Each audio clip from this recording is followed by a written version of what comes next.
Sifatau nagani midaga fole urga Imam siracho Gabriel ergama naga Ulfina kabisa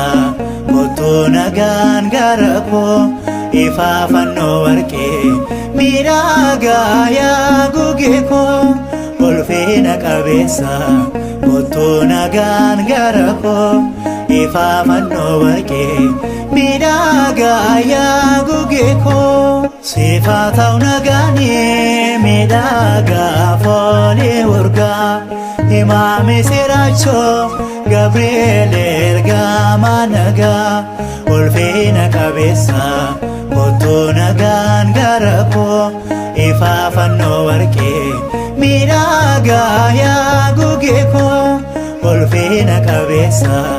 Mutu nagan garapo Ifa fanno warke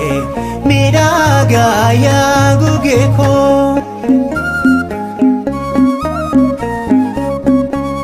Dinni kofumma kon namarsuf si ome Sagale kochoke nageenyaan ni rokme Samirraa dhufuni na jajjabeessite Ifa albeekeetiin mormaa koo kaniite Sifatau nagani midaga fole urga Imam siracho Gabriel ergama naga Ulfina kabisa Mutu nagan garapo Ifa fanno warke midaga ya gugeko Ulfina kabisa Mutu nagan garapo Ifa fanno warke midaga ya gugeko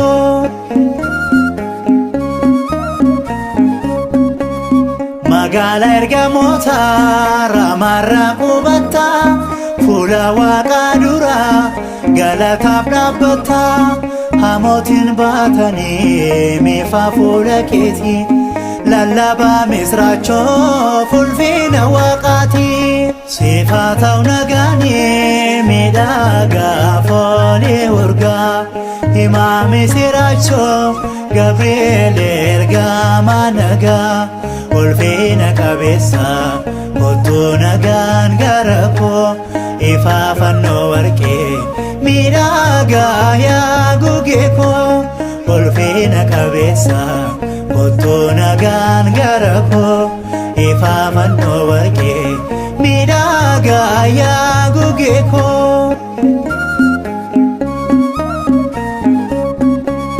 Urgaan folii keetii abdiidhaan na guuta Dambalee yaadni koo gannaata daawwata Mallattoo dhugaadha kochoo keerraa qabda Eegumsaaf kennaa koo ulfinni kee adda Sifatau nagani midaga fole urga Imam siracho Gabriel ergama naga Ulfina kabisa Mutu nagan garapo Ifa fanno warke midaga ya gugeko Ulfina kabisa Mutu nagan garapo Ifa fanno warke midaga ya gugeko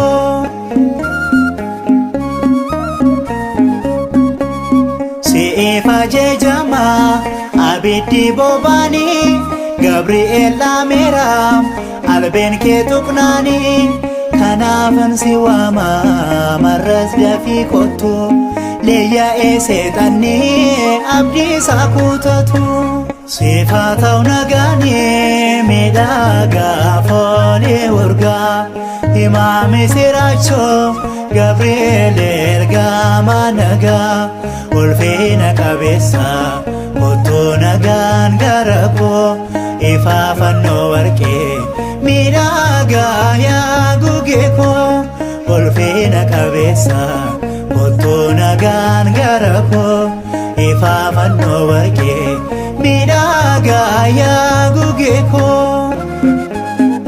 Gochaa keef arjummaa keef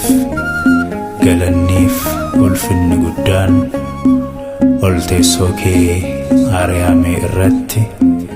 siif haa ta'u hanga bara baraatti. Amiin.